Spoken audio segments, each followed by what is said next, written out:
Olá, seja muito bem-vindo ao Começo de Conversa, um programa de entrevistas diferente, bate-papo franco, aberto, sem censura. O Começo de Conversa é transmitido por 3 emissoras, Super Canal TV, UNEC TV e TV Sistec. Ele também pode ser visto através das redes sociais. A democracia, como conhecemos hoje, ainda é muito jovem. Só em 1989, após o fim da ditadura militar, é que passamos a escolher um presidente através de eleições diretas, ou seja, por decisão popular. Desde então, a legislação eleitoral brasileira passou por diversas mudanças. As últimas entraram em vigor no ano passado e já estão valendo para as eleições de 2018. Por isso é importante estarmos atentos ao que mudou. Hoje vamos explorar esse assunto com o juiz que está à frente da Justiça Eleitoral na comarca de Caratinga. Ele assumiu a função em dezembro de 2016. Além disso, ele é juiz titular da primeira vara criminal do Fórum da comarca de Caratinga. Ele é natural de Miraí, na zona da Mata Mineira, e se formou em Direito em Juiz de Fora. Magistrado desde 2008, ele atuou em diversas cidades de Minas Gerais até chegar a Caratinga em 2013. Nosso convidado de hoje já foi homenageado várias vezes pelo profissionalismo e pela conduta. Já já você saberá quem é o nosso convidado muito especial de hoje. Não saia daí, nós voltamos já já.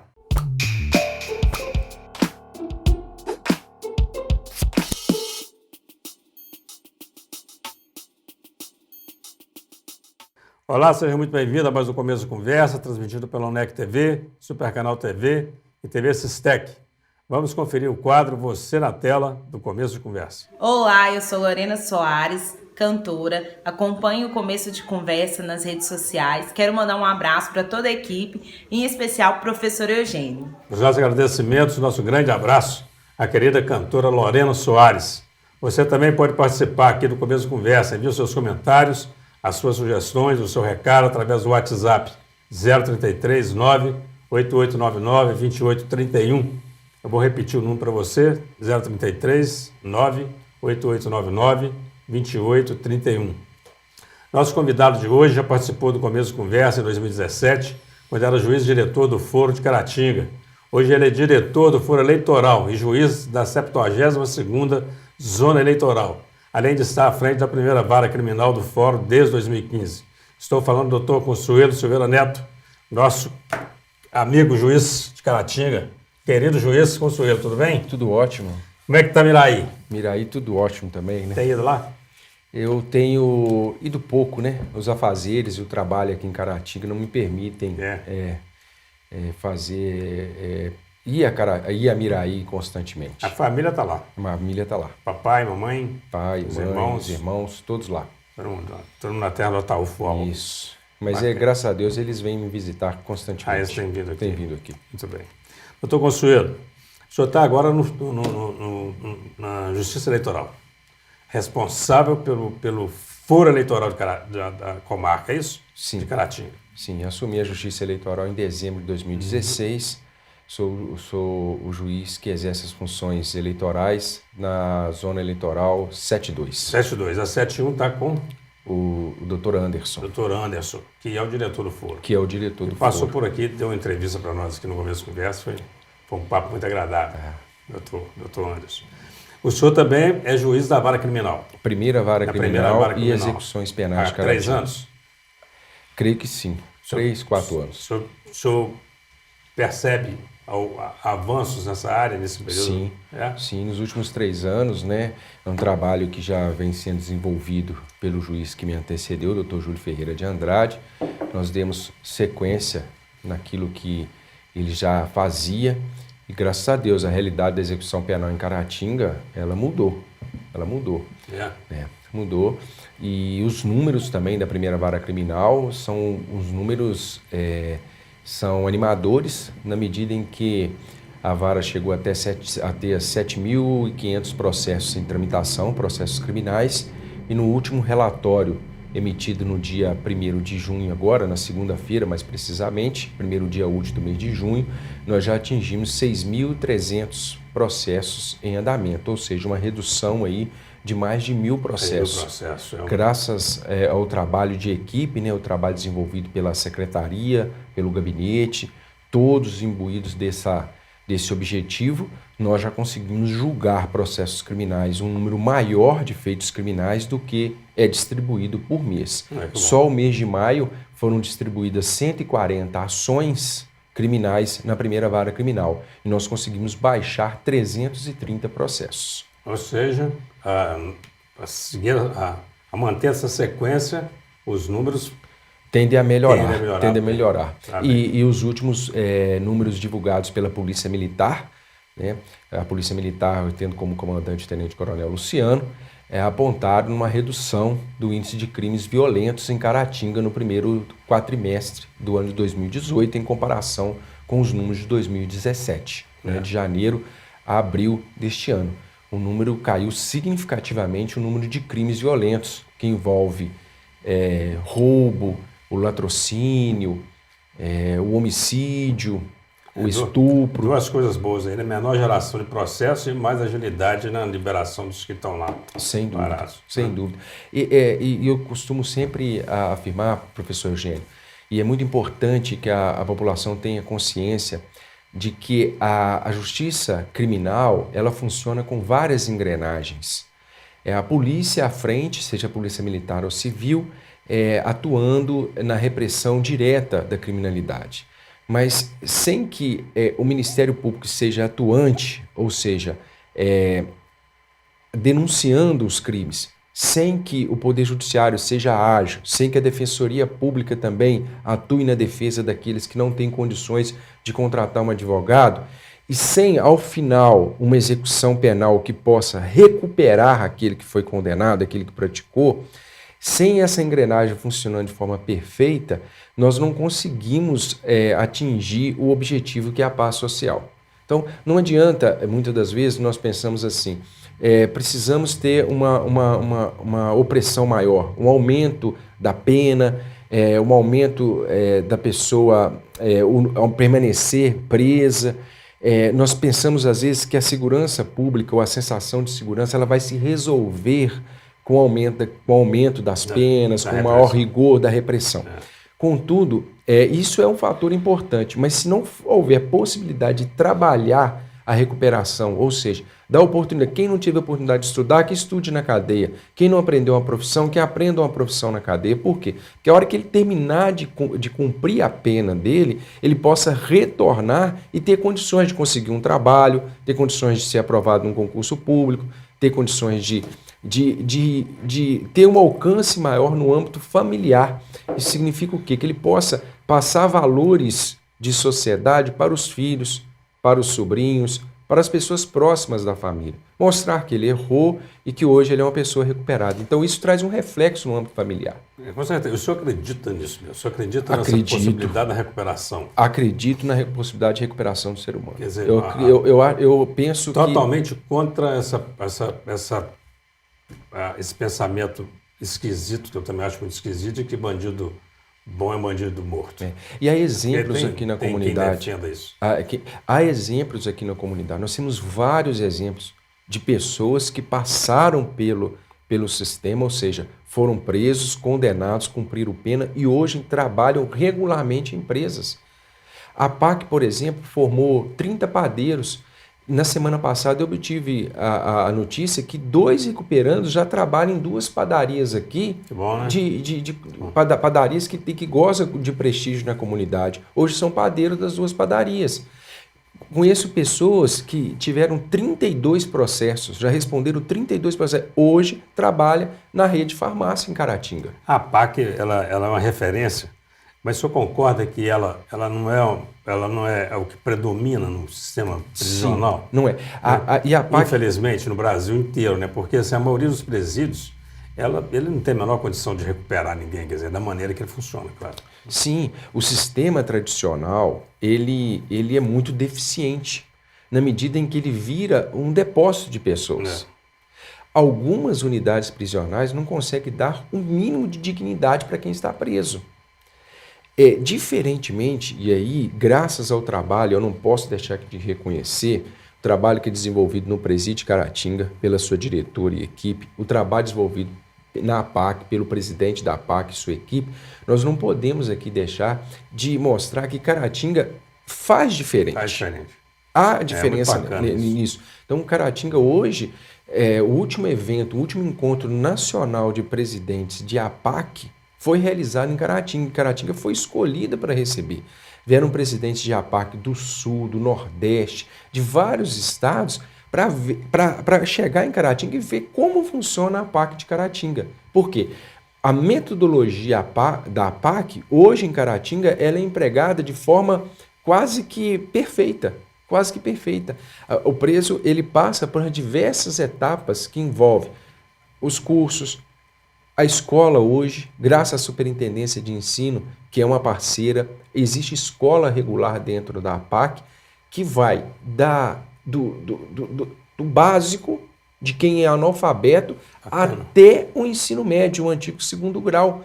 Coisa Então, boa, hein? consegue formar dentro da APAC. E o reflexo disso para a formação da criança, do filho de quem está cumprindo pena, do irmão de quem está cumprindo pena, isso traz um reflexo importantíssimo para a comunidade.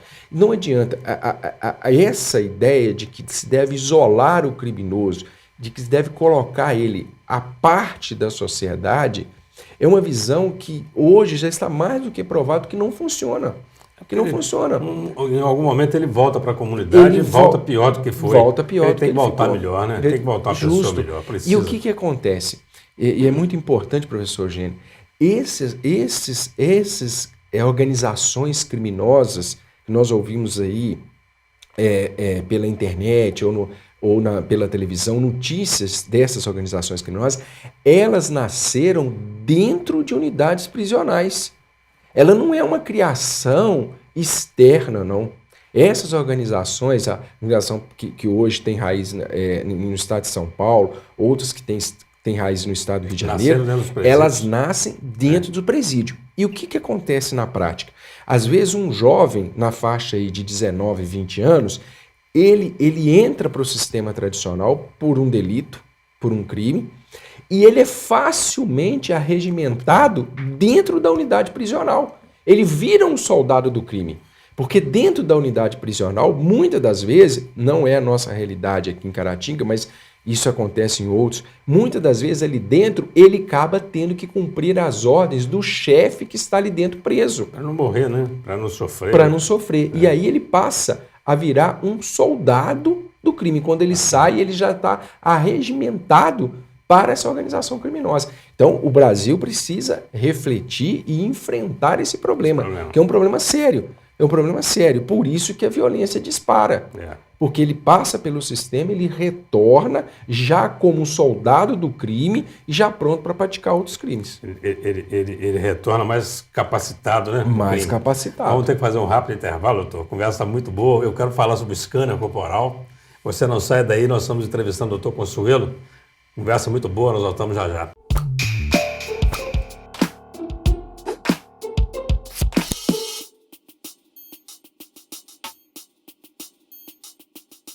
Nos últimos anos, temos acompanhado uma reforma na política e no sistema eleitoral do Brasil. Alterações no financiamento de campanhas e nas propagandas para TV, rádio e internet, por exemplo, já entraram em vigor desde as eleições de 2016. No entanto, muitas mudanças ainda são necessárias. Quem pode falar melhor desse assunto é o juiz doutor Consuelo Silveira Neto, nosso convidado de hoje. Doutor Consuelo, antes de entrar no assunto eleitoral, eu queria voltar na questão do scanner corporal. A gente vê em filmes, né, principalmente, quem não tem muito costume de visitar presídios, o desconforto que é uma vistoria numa mãe que vai visitar um filho, uma esposa que vai visitar o marido. O scanner corporal em Caratinga, ele evita esse tipo de revista? Evita. E é uma conquista de Caratinga, porque o scanner corporal que foi instalado no presídio, ele foi instalado com recursos das prestações pecuniárias. Foi o aluguel de um equipamento, porque a aquisição é caríssima. Um equipamento daquele para comprar custa mais de R$1 milhão. É muito caro. É muito caro. O aluguel ele custa R$12 mil mensais e ele é pago com a prestação pecuniária, com recursos que o fórum arrecada, na vara criminal arrecada, de pessoas que praticam pequenos delitos, são obrigadas a pagar multas, prestações pecuniárias. Esse dinheiro ele é revertido para o aluguel do scanner corporal. E o que o scanner corporal permite? permite que a mãe possa visitar o filho, que a esposa, que a filha. Porque antes, o que acontecia? Você tem uma visita vexatória. A mãe era obrigada a se despir. É muito Em complicado. algumas situações até se agachar. Se agachar, Em espelhos para verificar se tem alguma droga introduzida nos órgãos genitais. Hoje não. Hoje a pessoa submete ao scanner corporal e permite verificar qualquer tipo de droga nas partes do corpo. Se ela ingeriu, se está a droga no intestino, se a droga está no estômago, se a droga está na garganta, se está na boca, se está introduzida no ouvido e se está introduzida nos órgãos genitais. Então, o que isso permite? Celular, né? O pessoal escondia tudo. Celular, não drogas, celular, qualquer instrumento ou objeto que é considerado ilícito. Isso permite. E o presídio de Caratinga tem não só o scanner corporal, mas tem um scanner de objeto, que é aquele que é usado em aeroportos. Muito bem. Aeroportos. O objeto, né, seja o alimento ou coisa, é submetido e consegue verificar se tem algum introduzido, alguma substância tóxica ou algum equipamento ilícito. Que bom, né? É uma melhoria muito grande. É um avanço, muito grande. Que traz dignidade. Traz dignidade. Nós precisamos ter em mente, professor Eugênio, que a pessoa que está ali cumprindo pena, ela é um ser humano. Ela é um ser humano. Por mais que ela tenha praticado o ato mais bárbaro, é uma pessoa, né? Ela é uma pessoa, ela é um ser humano. Né? E negar esta essência é negar a própria essência de ser humano daqueles que estão fora do sistema. Ou seja, aqueles cidadãos que não praticaram nenhum ilícito. Nós não podemos tratar um ser humano igual se trata um animal, igual se trata um ser despido completamente de direitos. Né? Muito se fala em direitos humanos, mas direitos humanos, nós todos temos os nossos direitos humanos. O direito de propriedade é um direito humano, o direito de poder caminhar, o direito de poder ter saúde, ter atendimento à saúde, o direito de ter uma habitação, o direito de ter um lazer, são direitos inerentes à condição de humano. E negar o mínimo de direito a todo aquele, independentemente de onde ele esteja, é negar a própria natureza humana. Tá certo. E deixa eu falar uma coisa interessante. A gente não pode deixar que esse entorno todo nos mude a ponto de querer tratar o outro como se fosse um animal, né? Durante a Segunda Guerra Mundial, nós tivemos exemplos disso, de estados nazistas que trataram o outro ser humano como um objeto, como ser desprovido de qualquer direito. Não é? E isso é um risco sério. Com certeza. Eu vou pegar o gancho nesse assunto e vou entrar no tema eleitoral. Precisa falar sobre ele também, né? Essa questão do voto. Da consciência do voto, né? Porque a gente não pode deixar questões pessoais, né, decidir um voto que vai implicar na vida da maioria das pessoas, por exemplo. A gente tem que ter esse sentimento de nação. Né? Professor Eugênio, feliz a nação que pode escolher o seu governante a cada 4 anos. Feliz a nação. Por pior que alguns entendam, ou a maioria entenda, que a política atual no Brasil é ruim, nós ainda temos o direito de trocar aqueles que nós entendemos que não são aptos a exercer um cargo público. E também temos o direito de manter aqueles que nós entendemos que cumprem o papel de forma exemplar, de forma satisfatória. Então, feliz a nação que pode escolher. O difícil é você viver num país em que você tem que tolerar um mau governante e não pode simplesmente fazer nada. Porque ele é imposto, é uma ditadura, ninguém tem o direito de escolher. Que não é o nosso caso, né? Mas eu queria aproveitar o gancho agora de novo nessa fala do senhor. Tem uma campanha e eu acho que ela está partindo da desinformação ou da pouca informação, inclusive com artistas falando isso, viu? Pessoal de televisão falando que meu voto é nulo ou branco, porque se a gente conseguir mais de 50% de votos nulos e brancos, a eleição está anulada. Não é bem assim, né, doutor? Isso é uma mentira. É uma mentira. É uma mentira. O voto nulo e o voto em branco, ele é considerado como um voto inválido. É um voto que não tem validade. E quem vai ser eleito é aquele que tem o maior número de votos válidos. Então, a pessoa, o cidadão que abre mão desse direito que é caro, um direito que nós tivemos muita dificuldade em conseguir, que é o direito de escolher um governante, se ele abre mão, ele está dando a oportunidade ao vizinho que vai votar de escolher de escolher por ele. Quem vota nulo e branco é como se estivesse adotando uma postura para ele de que tanto faz. E isso não é bom para a democracia. Não é bom para a democracia. E eu explico por quê, professor Eugênio. Nós vivemos num país em que não existe uma identidade muito clara entre o cidadão e o povo com os políticos. É comum nós encontrarmos pessoas na rua que não se identificam com a classe política. Só que a classe política, ela foi eleita.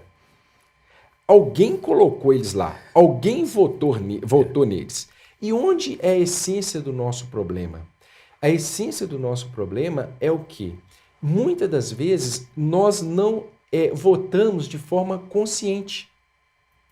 Dificilmente, e é isso que é importante, o amadurecimento democrático, ele existe quando o eleitor vota verdadeiramente naquele que vai representá-lo no parlamento, vai representá-lo no cargo público.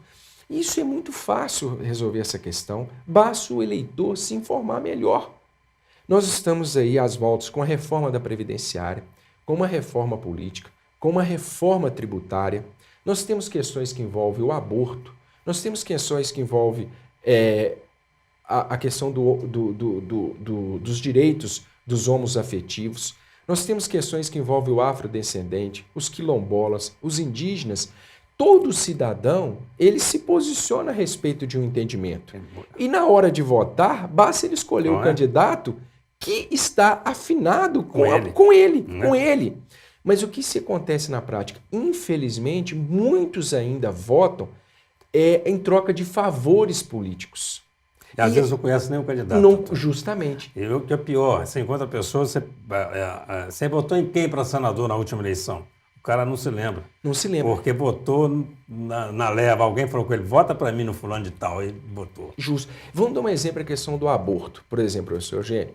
Existem pessoas que são a favor do aborto, são pessoas contra. Às vezes a pessoa é contra o aborto e está votando a pedido de uma outra pessoa num candidato que é a favor do aborto. Então, ela é contra e está votando um candidato que é a favor do aborto. Ou seja, não há sintonia entre a vontade popular e a eleição daquele candidato. Isso que o eleitor precisa ter consciência. Se o eleitor entende que a situação está ruim, pesquise os candidatos. Veja aquele que vale a pena permanecer e veja aquele que está afinado com as propostas que ele entende como justas pelo país. Se, por exemplo, o eleitor defende a privatização de uma empresa pública, ele tem que procurar votar no candidato que tem como bandeira a privatização. E vice-versa, se o eleitor é contra a privatização, ele tem que procurar votar num candidato que é contra a privatização. O que não falta são meios para a gente conseguir informações hoje em dia, né, doutor? Sim. Vamos precisar fazer um rápido intervalo de novo, a conversa está muito boa. Você não sai daí, nós estamos entrevistando o juiz-diretor do Foro Eleitoral de Caratinga, doutor Consuelo Silveira. Nós voltamos já já.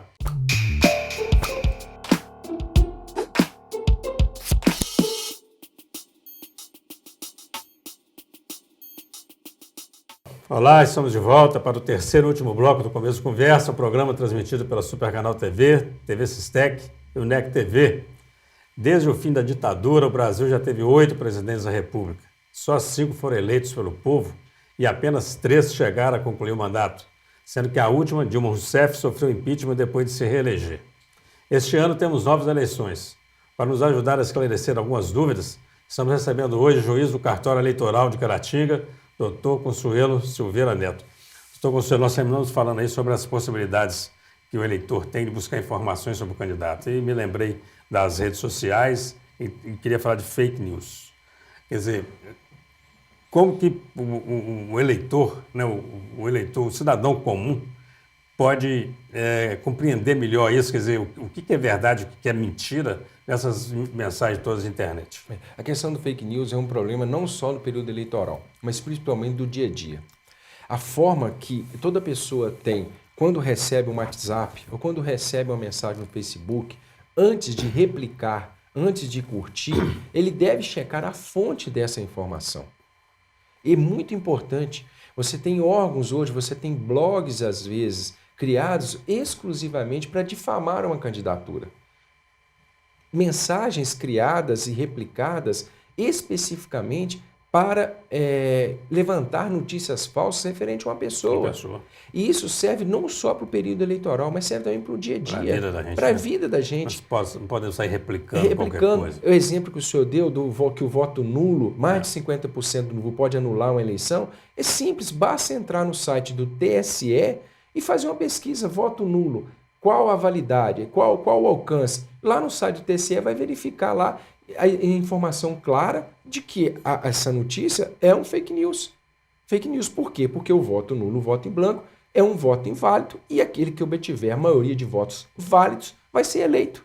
Vai ser eleito dentro da democracia, dentro daquilo. Por quê? Porque aquele que optou por votar validamente, escolher um candidato, e esse candidato for mais votado, vai ser eleito, independente do percentual do número de votos nulos ou votos em branco. Muito bem, nós estamos falando de redes sociais.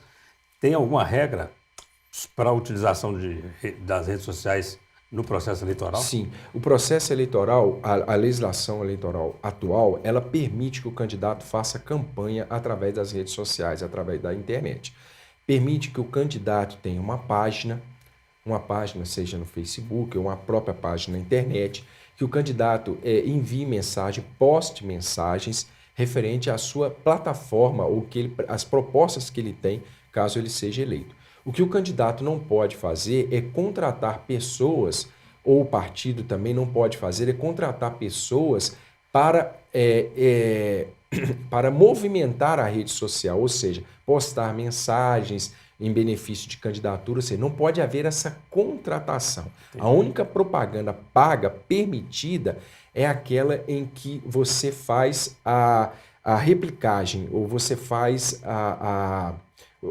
você permite, por exemplo, contrata o próprio canal, por exemplo, contrata o próprio Facebook para ele replicar aquela mensagem. É impulsionar, que a gente chama impulsionar, justamente, é a palavra correta. Então, o impulsionamento, o candidato pode contratar. Agora, contratar uma equipe para criar páginas, criar blogs em nome de pessoas físicas e ficar replicando, ou seja, o cabo eleitoral pela internet, isso não é permitido. Não é permitido. Agora, o eleitor que se sentir identificado com a proposta do candidato, se sentir identificado com o candidato, ele pode criar a página dele, ele pode replicar as postagens do próprio candidato, ele não pode receber para fazer esse tipo. Tem que ser uma questão voluntária, espontânea. Não pode envolver remuneração. Então, é permitido, da mesma forma, o WhatsApp, o Facebook, o Twitter. A compra de bancos de dados, então, essa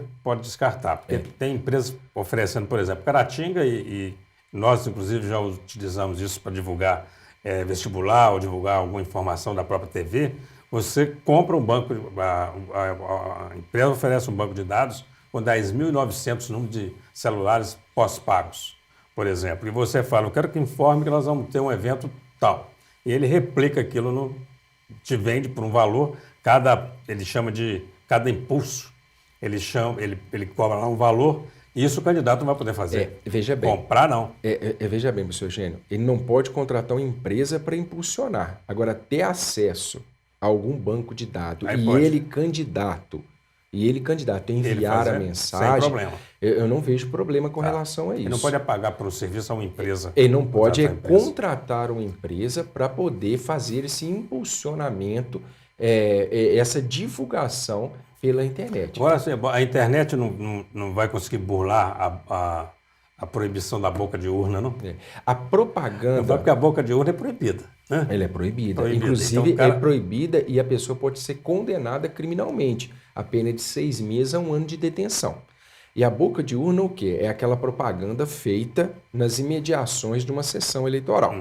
Mas a lei também proíbe a propaganda no dia da eleição. Ah, muito bem.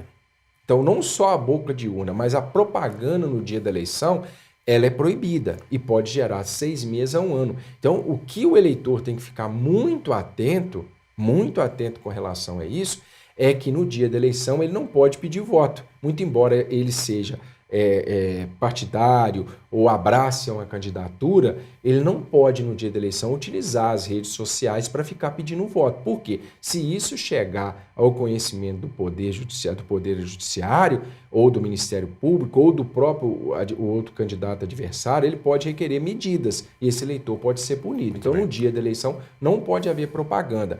E é interessante, professor Eugênio, uma inovação que ocorreu com relação à boca de urna, que é o derrame de santinhos nas imediações da sessão. Anteriormente, essa conduta ela não era tipificada como propaganda de boca de urna, não era tipificado como boca de urna. Aquela sujeira que eles faziam no entorno da sessão. A inovação que ocorreu é que hoje o derrame de santinhos nas proximidades dos locais de votação é considerado crime de boca de urna. E aquele que faz o derrame ou aquele que anue com derrame de santinhos, ele pode ser condenado criminalmente. Então, o cabo eleitoral que tem por hábito pegar a sobra da campanha e no dia da eleição derramar na madrugada, né, ele pode ser responsabilizado por isso hoje. Hoje a legislação permite a responsabilização daqueles que praticarem essa conduta. Bom para o processo e bom para a limpeza pública, né? Sem dúvida. Porque nossa sujeira é uma vergonha, a cidade fica horrorosa. A gente pode esperar uma cidade mais limpa aí no dia da eleição. É o que nós esperamos, professor. Essa eleição é uma eleição bem tecnológica, né, doutor? Sim. A tecnologia chegou de vez. Em Caratinga já a biometria está funcionando? Sim, a biometria funciona, a biometria ainda não é obrigatória. Quem não fez a biometria vai votar normalmente. Basta levar o título de eleitor e também um documento com foto.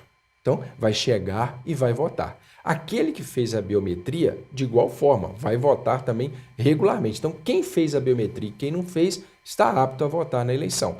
E essa questão de levar o celular como se fosse um título de eleitor? Quem está acompanhando atentamente as redes de televisão, o TSE tem veiculado uma propaganda informando da existência de um aplicativo que chama E-Título.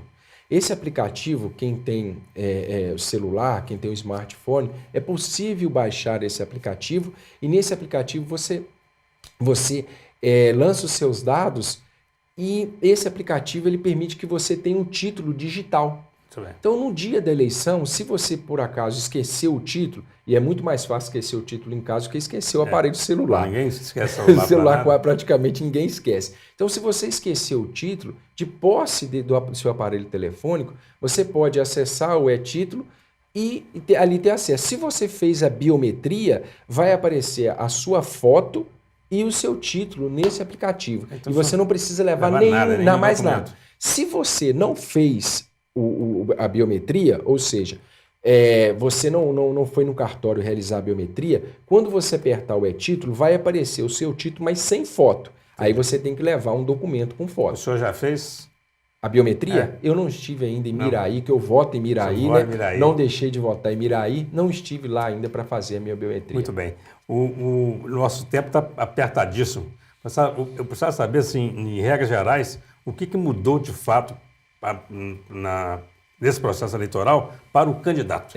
O que muda praticamente, as mudanças mais significativas envolvem a propaganda eleitoral. Muito bem.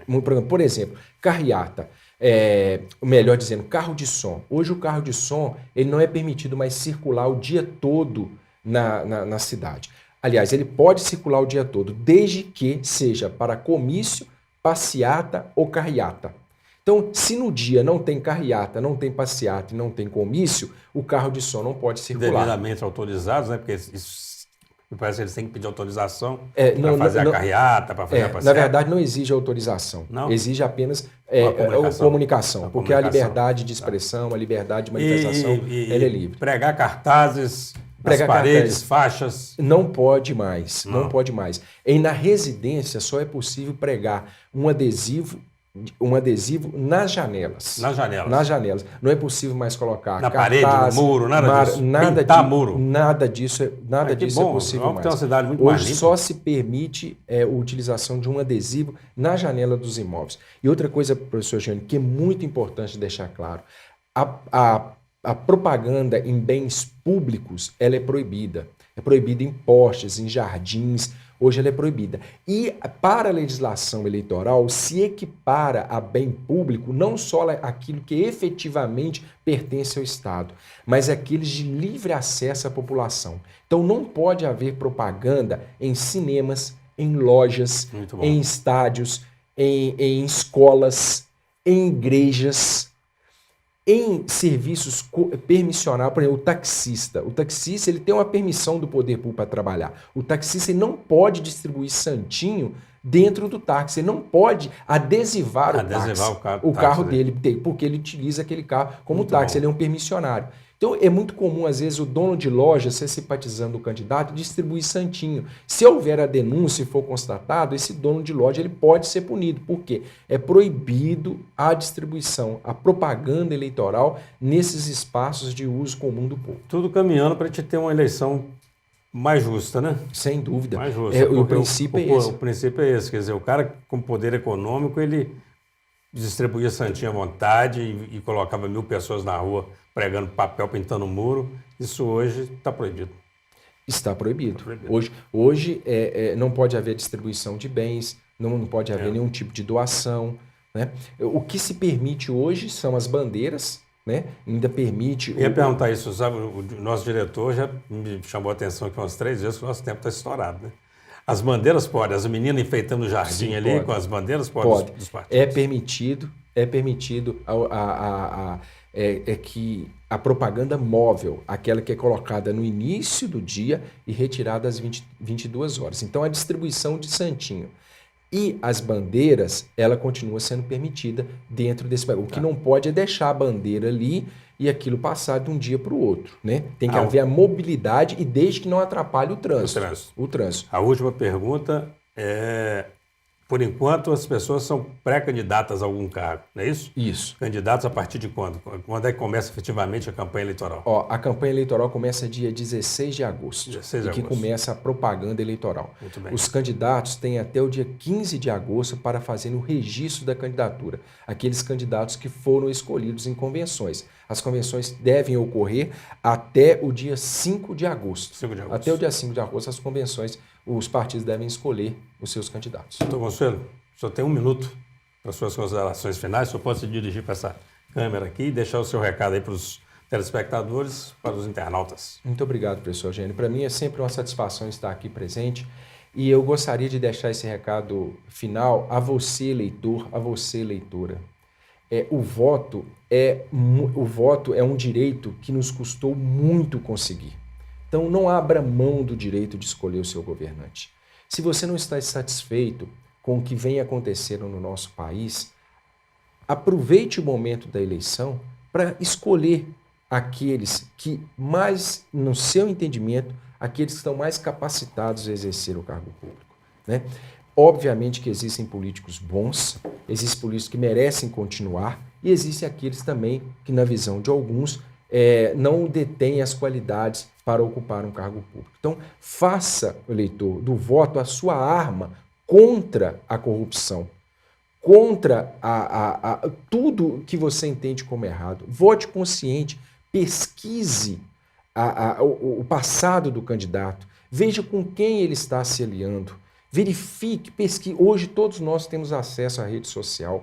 Pesquise sobre a vida daquele que pretende ocupar o público e vote consciente no dia das eleições. Conselheiro, muito obrigado, viu? Uma grande honra recebê-lo aqui mais uma vez. Agradeço a todos que nos acompanharam. Quem quiser conferir a primeira entrevista com o Dr. Consuelo, gravada em 2017, ele pode procurar no canal do ONEC TV, no YouTube. Um abraço, muito obrigado pela atenção, pela audiência e até lá.